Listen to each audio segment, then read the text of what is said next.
Hello guys, myself Dr. JIBRAN Ahmed and welcome back for the third part of chapter number 1, Cell as a Unit of Health and Disease. So today we are going to read about the mitochondria and we are going to read about the signal transduction pathways and the stem cells and the cell cycle. So let us start directly with mitochondria. So mitochondria is a very interesting organelle. Okay, it is quite an important organ. Why? Because it is unique. It is having its own DNA. It has its own DNA, and classically it is maternally inherited. It encodes around 1% of the total cellular protein and 20% proteins involved in oxidative phosphorylation. I repeat. So the mitochondria is having its own DNA and it encodes 1% of total cellular proteins. Out of all the proteins that it is encoding, 20% of these proteins are involved in a process that is known as oxidative phosphorylation. That is having a very important role in anabolic metabolism. And second important role is that it regulates apoptosis. Now, as we see, the mitochondria has different parts. For number one, they have the inner membrane. Okay, I am speaking about the inner membrane. Now, the inner membrane of the mitochondria houses the respiratory train proteins or enzymes. Plus, there is something called as a thermogenin, which is involved in non-shivering thermogenesis. I repeat, IM stands for the inner membrane of mitochondria, which has the respiratory chain protein or enzymes plus thermogenin, which is involved in non-shivering thermogenesis. Secondly, we have the core matrix space. Okay, we have the core matrix space. Now, what is the importance of the core matrix space is that it has the tricyclic acid cycle enzymes. It has the tricyclic acid cycle enzyme. So the core matrix is important because it is having tricyclic acid cycle enzymes. Then comes the most important part, the intermembranous space. What is the importance of the intermembranous space? Now, a very important question, a very important MCQ at this point. So the intermembranous space is the site of ATP generation. And then comes lastly the outer membrane. Now, the outer membrane of the mitochondria allows small molecules whose size is less than 50,000 Daltons to pass through. Going to the next slide. Now, the role of mitochondria. Now, what happens in mitochondria? How ATP is generated? Let us see step by step. So, sugar in the form of glucose, glutamine or fatty acid. These all are metabolites for mitochondria.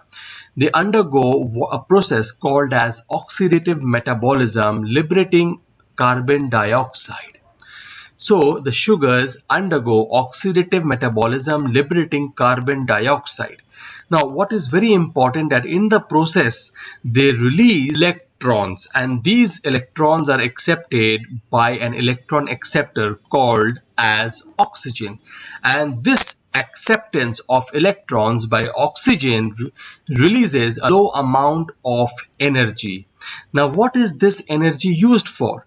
This energy pushes the H from the core matrix of the mitochondria into the intermembranous space. Again, I repeat, the low energy which is released by the acceptance of electrons by the oxygen pushes the H plus ions from the core matrix to the intermembranous space. And when these H plus ions flow back along the electrochemical gradient, so when it is flowing back the electrochemical gradient, then energy in the form of ATP is released. This is so important. I repeat once again. So when the H plus ions from the core matrix of mitochondria flows to the intermembranous space, and when the H plus ions flows back the electrochemical gradient, meaning from the intermembrane space to the core matrix, then ATP is generated.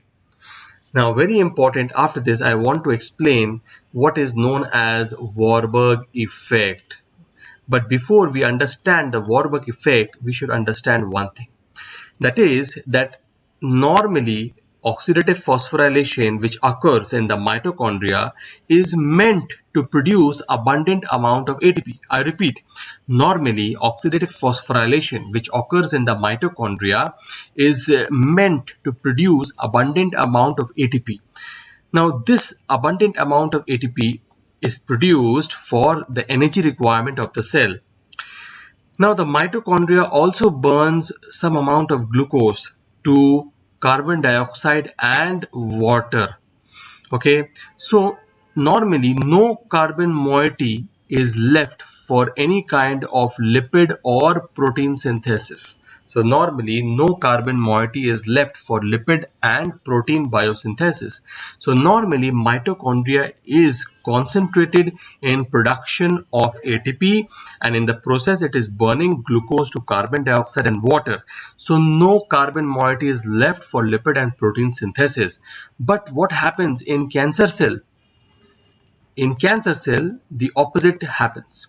In cancer cells, the mitochondria increases its uptake of glucose and glutamine.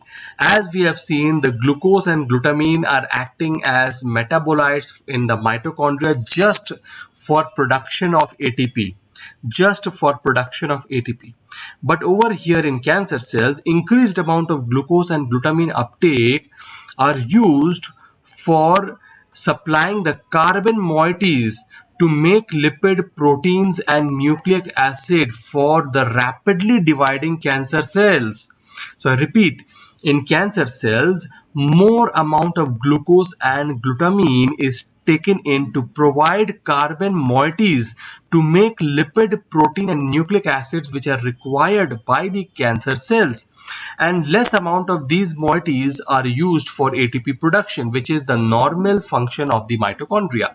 So in cancer cells, the mitochondria is shifting its focus from production of ATP to production of lipid, protein and nucleic acid, because these are required by the rapidly proliferating cancer cells, and this effect is called as Warburg effect. Going to the next thing, the mitochondria. So we have read about two things.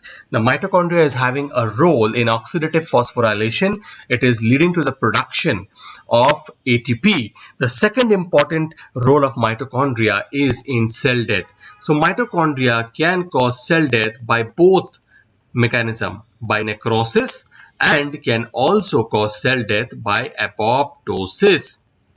Now, how does it cause cell death by necrosis? Let us see. So, if there is any kind of extracellular injury, okay, any kind of extracellular injury, for example, because of toxins, because of trauma, this will lead to the mitochondria.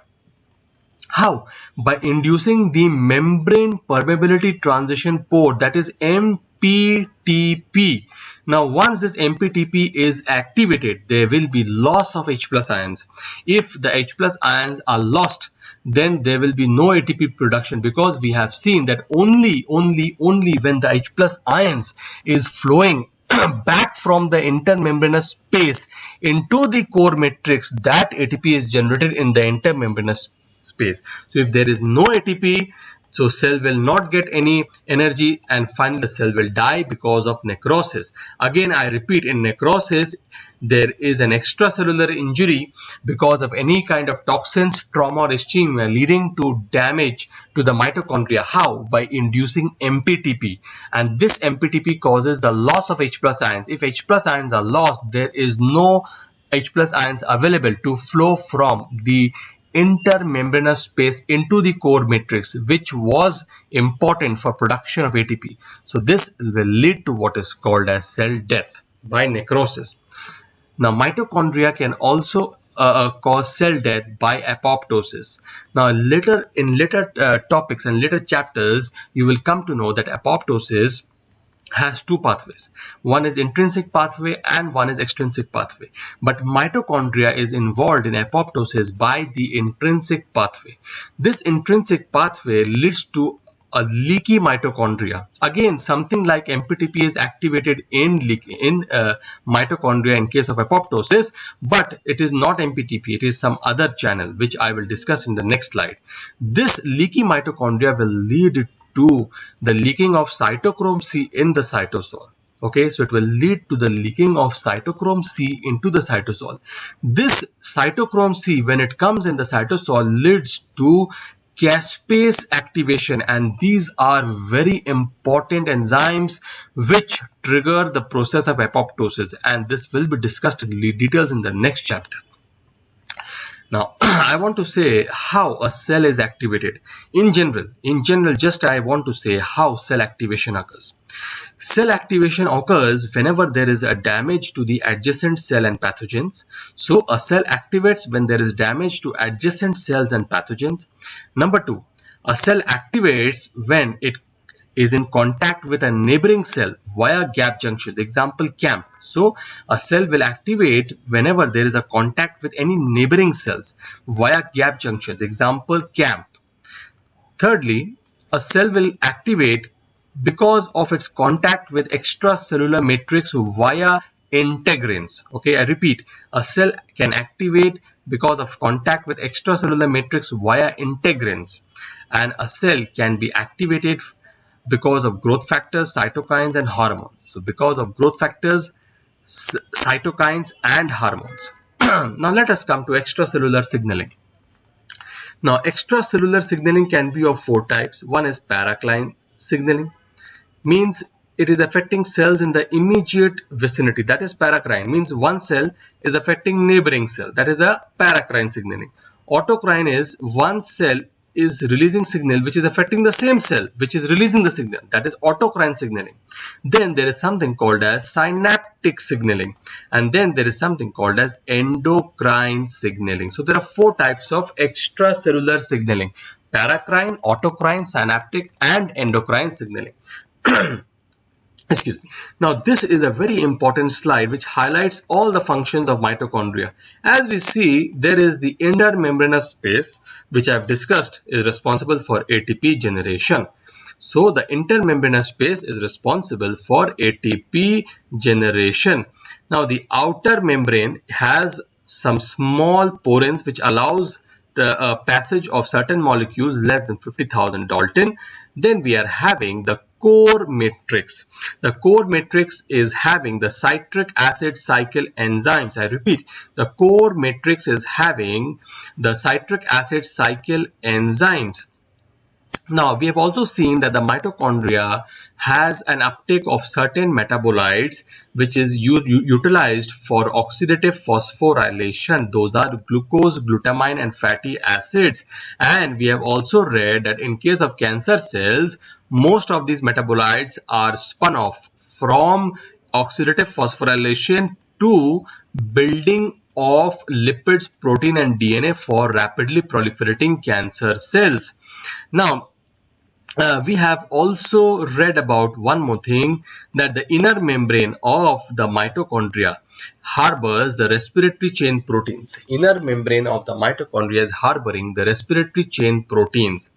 And we have also seen the role of mitochondria in cell death, either by necrosis or by apoptosis. So when we read about necrosis, we have read that how because of external injury there can be activation of MPTP or membrane permeability transition pores. Because of external injury there can be activation of MPTP, also called as membrane permeability transition pores, because of which the hydrogen ions are lost outside the cell. I repeat, because of which the hydrogen ions are lost outside the cell. If there are no hydrogen ions present in the intermembranous space, then how will these H+ ions go from intermembranous space to the core matrix and produce ATP? So there is no ATP production. So there is total loss of ATP leading to cell death by necrosis.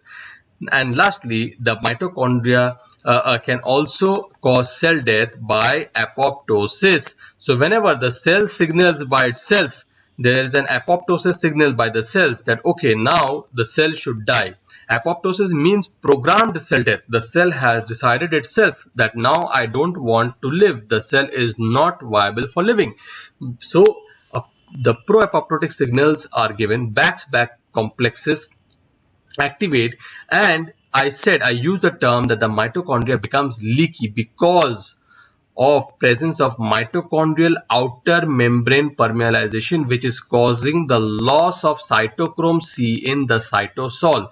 So the activation of MOMP causes loss of cytochrome C in the cytosol, which leads to formation of a stabilized apoptosome, and which is activating the caspase cascade, leading to cell death by apoptosis. Coming to the different kinds of receptors in the cells, let us see. देखो, receptors can be of two types. Okay, one, they can be intracellular receptor, मतलब cell के अंदर receptor होना. Okay, one can be intracellular receptor, the another can be the cell surface receptor. So another can be the cell surface receptor. Let us see the examples of intracellular receptors. These are hydrophobic. These are examples. These receptors are for whom? These receptors are for hydrophobic ligands. Okay, for example, vitamin D, all the steroid hormones, and nitric oxide. So I repeat, vitamin D, steroid hormones, and nitric oxide. So these are the ligands, okay, whose receptors are located within the cells and whose receptors are called as intracellular receptors. Now coming to the cell surface receptors. Now these cell surface receptors are mainly transmembrane protein. Transmembrane meaning these surface receptors are spanning the entire thickness of the membrane. Okay, and these are four main types. Now these are forming the base of pharmacology and pathology and of all the cell membranes. So be very concentrated on this. There are four main types of transmembrane or cell surface receptors. Number one, as we know, the ion channels. I repeat, the ion channels. They are present at the synapses. Number two are the G protein coupled receptors, also called as serpentine receptors or 7 transmembrane receptors. Then we are having the tyrosine kinase receptors, which can be of two types. One is a non-receptor tyrosine kinase and another one is your tyrosine kinase receptor. So tyrosine kinase receptors can be either non-receptor tyrosine kinase or can be tyrosine kinase receptors. And number four, very important, is the Notch, WNT, LRP5 or 6 or hedgehog receptors. Okay, all of them are together. Notch, WNT, LRP5 or 6 or hedgehog receptor. Let us see the function of each. Now, as we know, the ion channels are present at the synapses. Okay, so they have a role in synapses. Whereas, if we look at the growth G protein coupled receptor and tyrosine kinase receptors, these are actually participating in growth factor signaling pathways, which is ultimately leading to cell proliferation. I repeat, the GPCR pathways and the tyrosine kinase pathways are mainly having a role in a growth factor signaling pathways, which ultimately leads to cell proliferation. Whereas we are having, last but not the least, the Notch, WNT, LRP5 or 6 or hedgehog signaling pathway. So they are triggering a proteolytic event, or they are causing a change in the protein stability, which is ultimately leading to transcription. So ultimately the Notch, WNT, LRP5 or 6 or hedgehog pathway is leading to protein instability, which is causing increased amount of transcription. One more thing I want to highlight is that the LRP5 or 6 receptor or the WNT frizzled pathway. Okay, I repeat, the LRP5, 6 and WNT frizzled pathway are co-receptors for each other. Okay, so they are acting as a co-receptors and both of them is releasing a protein called as a beta-catenin, and this protein, that is beta-catenin, is having a role in increasing transcription. In other words, cell proliferation. Again, I say that the LRP5 or 6 and Wnt frizzled pathway are acting as a co-receptors for each other, and both of them are mutually releasing beta-catenin, which in turn is having a role in cell proliferation because it is increasing transcription. Now, there are 4 signal transduction pathways that we are going to discuss. I will enumerate it very fast because we are going to discuss these in details later. So you are having the receptor associated with kinase activity. Then we are having the G protein coupled receptor. We have the nuclear receptors, and we have the notch family or Wnd protein. Coming to the receptor associated with the kinase activity, as we have already discussed that these are of 2 types. One is the non-receptor tyrosine kinase, and the another one is the receptor tyrosine kinase. So just I want to first initiate the difference between these two. The NRTK or the non-receptor tyrosine kinase basically are receptors which are not having any catalytic activity. So they don't have catalytic activity, and the examples of these are all the intracellular proteins. All intracellular proteins are examples of non-receptor tyrosine kinase, whereas the receptor tyrosine kinase is having an intrinsic catalytic activity. Example, the receptors for insulin, epidermal growth factor, and platelet derived growth factor. Let us see. Now, whenever a growth factor, okay, we are just talking about the receptor which is having kinase activity and how these act. Let us see. Number 1, as a growth factor or a ligand is attaching to a receptor, it is leading to receptor dimerization, which is in turn causing autophosphorylation of tyrosine residues. I repeat again, a growth factor or a ligand when combines with a receptor leads to receptor dimerization, which in turn leads to autophosphorylation of the tyrosine residues. This autophosphorylation of tyrosine residues causes the binding of inactive ROS with a bridging protein. The bridging protein is also called as adapter protein. So I repeat again that the autophosphorylation of tyrosine residues causes the binding of inactive ROS with the bridging protein, and this bridging protein is also called as adapter protein.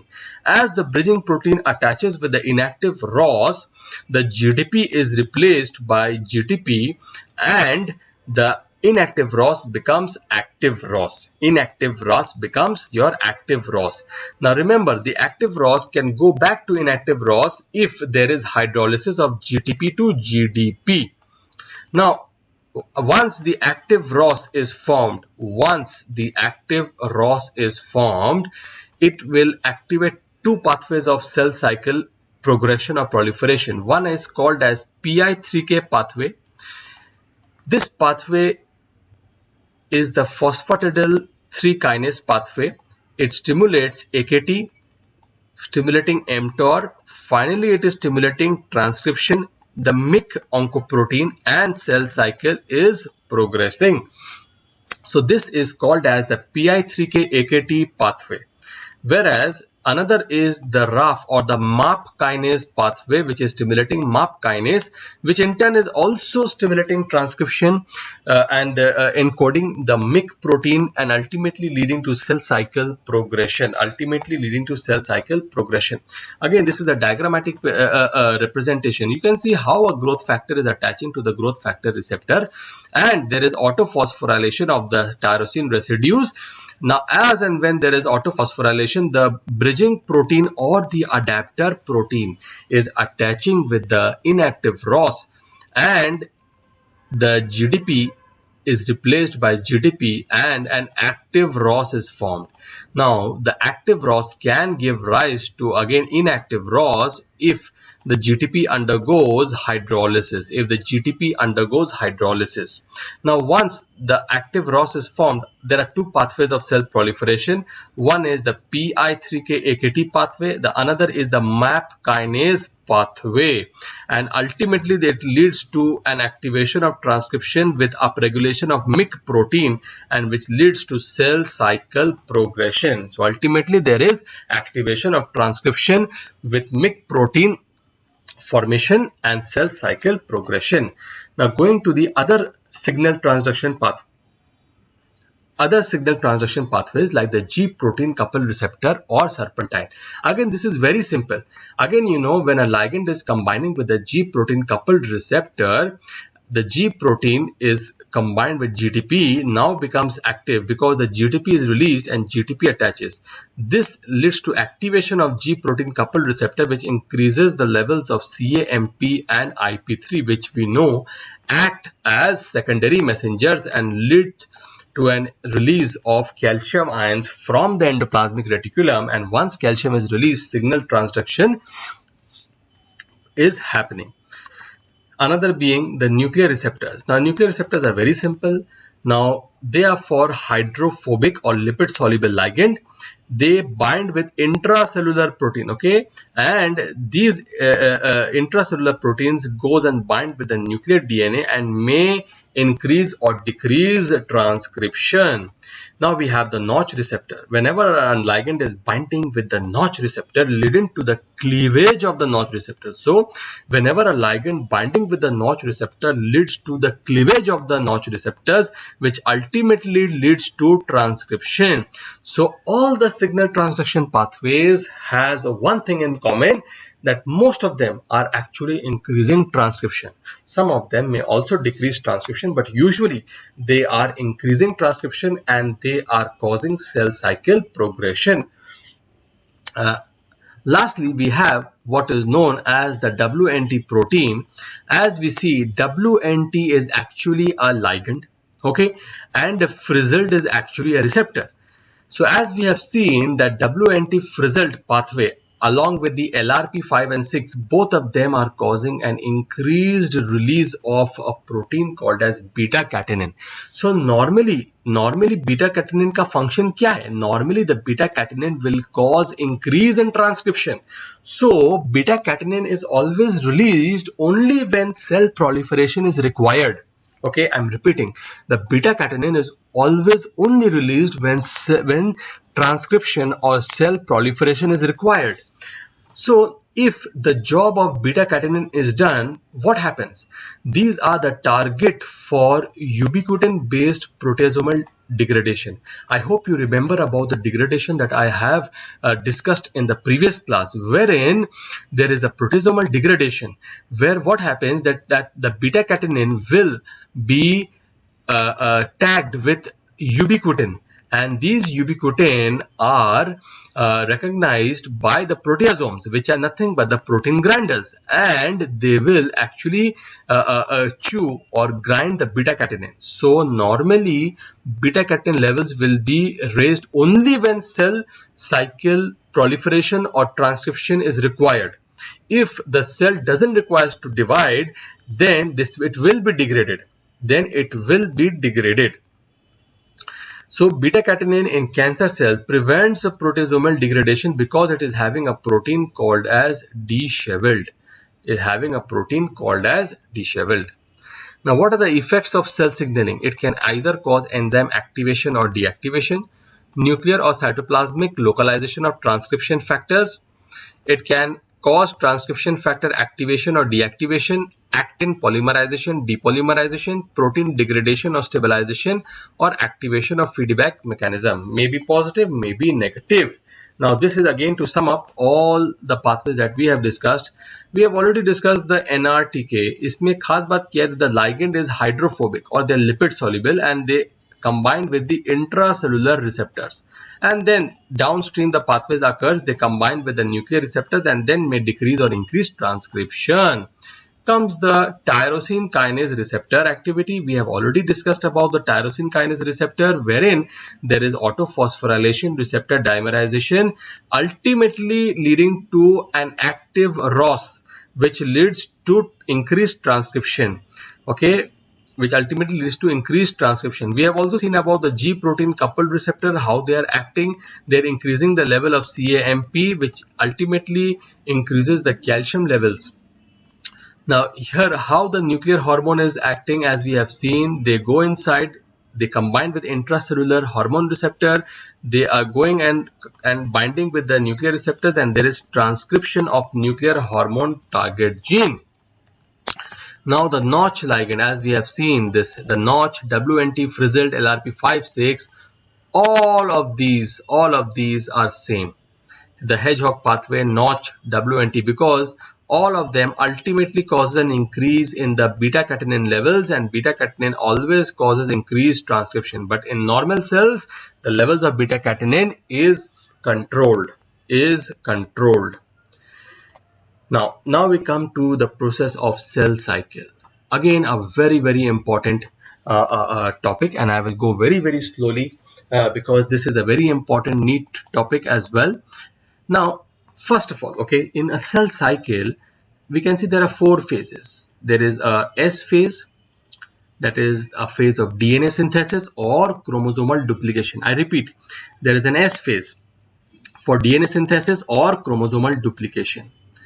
There is a G2 phase. There is a G2 phase, which is also called as the pre-mitotic growth phase. I repeat, there is a G2 phase, which is called as the pre-mitotic growth phase. Then we are also having a mitotic growth phase, okay, that stands for M, mitotic growth phase, where mitosis occurs and the cell division occurs and cell divides. And we have one phase that is known as the G1 phase, that is the pre-synthetic growth phase. The G1 phase, also called as the pre-synthetic growth phase. So again, I repeat, we have an S phase, we have a G2 phase, we have an M phase, we have a G1 phase. Another interesting phase that we are having is a G0 phase. Sometimes the cell leaves the cell cycle and becomes quiescent. They go into a resting phase called as the G0 phase. These resting cells may remain as a quiescent cell, or later on they may become active and enter the cell cycle at the G1 phase. Now there are 2 important checkpoints as we see. There is a G1S checkpoint which checks for DNA damage, and there is a G2M checkpoint which also checks for DNA damage, or it checks for any unduplicated DNA. Now try to understand, in the S phase, it is a phase where DNA synthesis or chromosomal duplication occurs. Okay, it is a phase where DNA synthesis or chromosomal duplication occurs. Now once the DNA is duplicated, it goes to the G2 phase, and we just spoke about G2M phase. What G2M phase sees, that before the actual cell division or mitosis occurs, it sees that if there is any amount of chromosomal DNA that has not been duplicated, or any amount of duplication which has occurred is not proper. So G2M phase checks for any unduplicated DNA. Whereas when I am speaking about the G1 to S phase, what happens in G1 to S phase, the cell is checking that whatever DNA that I have to duplicate or replicate, whether that DNA is okay or not. So that is happening in the G1S phase. You will understand better in the next slides. As we can see, I have already enumerated the different phases. There is an S phase where chromosomal duplication occurs. There is a G2M phase where they are checking for any unduplicated DNA. Where the M phase where mitosis is taking place. After mitosis, the cell divides, and the cell divides into 2. This is one daughter cell, this is another daughter cell. Okay, and again the cycle continues. Now when the cycle continues, the G1 phase, where there is a centrosomal duplication and growth in mass. So in G1 phase we are having centrosomal duplication and growth in mass. Then there is a G1S checkpoint. As we have seen, the G1S checkpoint is just checking that whether the DNA that has to be duplicated, whether that DNA is okay or not. So we have one check before DNA duplication. They are checking whether DNA is okay or not, and we have a check after DNA duplication, whether the duplicated DNA is okay or not. Let us go. Now the cell cycle is regulated by 2 things. Okay, one is the cyclins. Okay, one is the cyclins, and another one is the cyclin dependent kinase, also called as Cdk. Cyclin dependent kinase, also called as CDKs. So again I am repeating, there is 2 things. एक है cyclins and the other one are cyclin dependent kinases. So keep in mind that both cyclins and cyclin dependent kinase, okay, both cyclins as well as cyclin dependent kinases, they help in cell cycle progression. दोनों का काम क्या है कि cell का proliferation करवाना है. Both of them are acting for cell proliferation. They want that cell proliferation should occur, and cyclins and cyclin dependent kinase, they work together as complex. Okay, like cyclin D is working with certain other cyclin dependent kinase, so they are forming a complex and working together. Okay, now these checkpoints, again I have discussed this, I'll just repeat. At the G1S phase, they are monitoring whether DNA integrity before DNA is proper or not. So it monitors the DNA integrity before the DNA replicates, and in the G2M phase it checks whether there has been accurate genetic replication before actual cell division.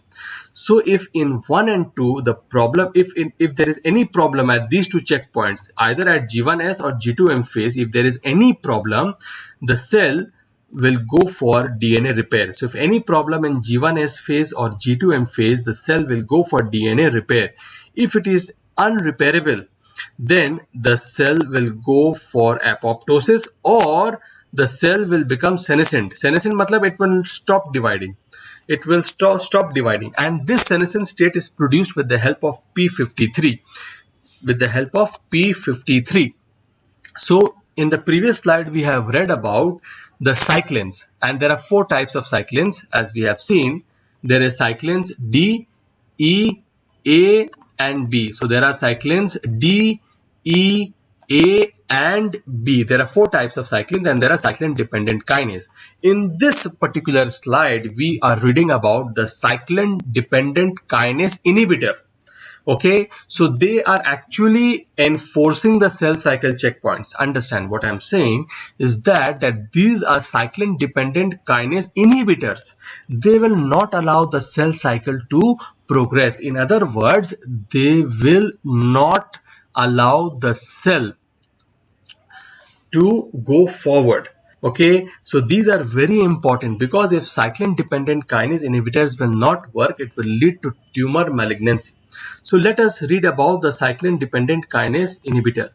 So these are the P23, these are the P21, which is also called as CDKN1A.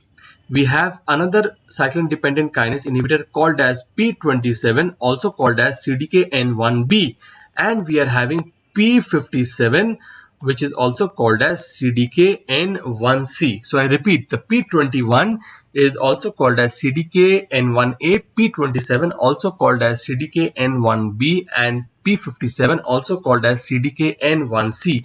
These are the cyclin dependent kinase inhibitors. These are the cyclin dependent kinase inhibitor. They are inhibiting multiple cyclin dependent kinases. So they inhibit multiple cyclin dependent kinase. Let us see. They are inhibiting a cyclin A CDK1 complex. I have said before that the cyclins are acting along with cyclin dependent kinase as a complex. So they are inhibited by cyclin dependent kinase inhibitors. Example, they inhibit cyclin A CDK1, they inhibit cyclin A CDK2 complex, they inhibit cyclin B CDK1 complex, they inhibit cyclin E CDK2 complex. So what I mean is that these cyclin dependent kinase inhibitors, namely P21, P27 and P57, they inhibit multiple cyclin dependent kinases as I have mentioned. Now another group of cyclin dependent kinase inhibitors, also called as INK4 inhibitors. Okay, these are also CDK inhibitors or cyclin dependent kinase inhibitors. And what are these? Let us see. P15, other name of that is CDKN2B. They are P16, also called as CDKN2A.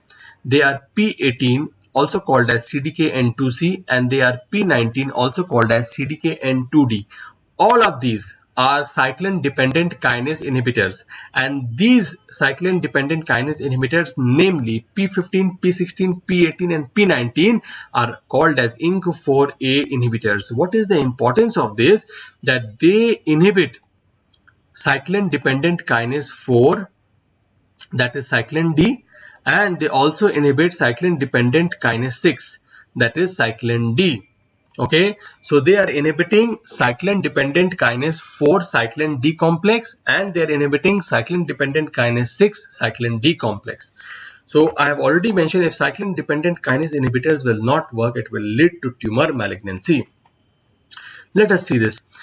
Now, as I've already mentioned, this cyclin D1 CDK4, okay, they are acting as one complex. This cyclin D CDK6 are acting as another complex, and this cyclin E CDK2 is acting as another complex. All these three complexes want that the cell cycle should proceed. So they are acting at the G1 to S transition phase. How? They help that the cell cycle moves forward by causing phosphorylation of Rb protein. So these three complexes, namely cyclin D CDK4 complex, cyclin D CDK6 complex, and cyclin E CDK2 complex, they cause G1 to S transition by causing phosphorylation of Rb protein, and these are helping in cell cycle progression. In the previous slide, I will mention again that these kinases, that is cyclin D CDK4 and cyclin D CDK6, are inhibited by INK4 inhibitors. They are inhibited by INK4 inhibitors. Another important thing I want to mention, that the cyclin A CDK2 and cyclin A CDK1, both of these, again, they are complex and they will help that the cell cycle should proceed. So they are active in the S phase. These are active in the S phase.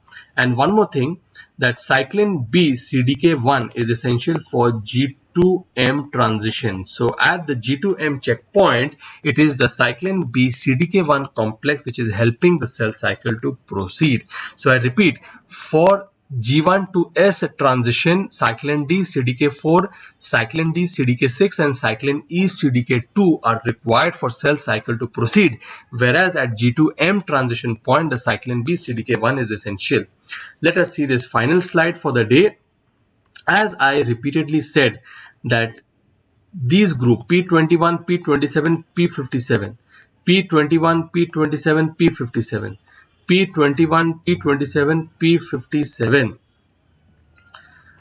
all of these are actually inhibiting multiple, okay, so they are inhibiting multiple cyclin and cyclin dependent kinases, okay, so these are inhibiting multiple different kinds, okay, whereas I said that the cyclin dependent kinase inhibitor P16, 15, 18 and 19 are classically inhibiting cyclin D CDK4, cyclin D CDK6 and cyclin E CDK2.